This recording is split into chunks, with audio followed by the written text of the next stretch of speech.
It's unprecedented, really, the oversights that we have had, and even the agencies that we have had oversights on, in order to shine the light on what these agencies are doing to ensure that they are not bypassing laws regarding procurement, to find solutions to some of these long-standing problems. She believes the legislature has been effective in its role of maintaining the checks and balances between the co-equal branches of the government.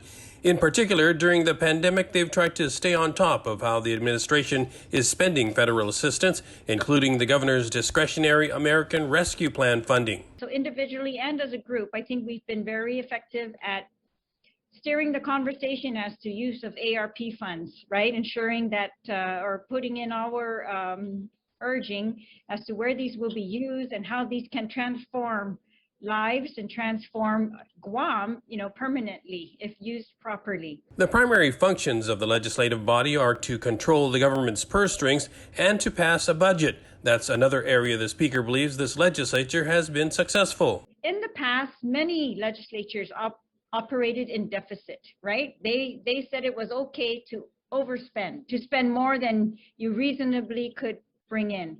And we've done the opposite. We've been very conservative in predicting what the government is going to bring in revenue in these challenging times.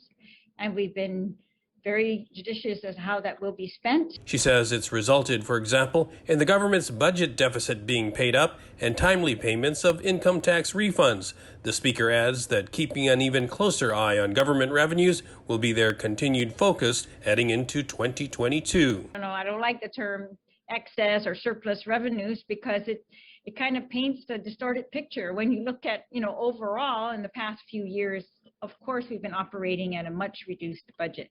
So I think we have to be very careful how those monies are spent. There are programs that cannot be funded with federal funds. And those are, for me, what we need to make sure, if there are critical needs that cannot be funded by federal funds, that we have enough local funds to address those critical needs.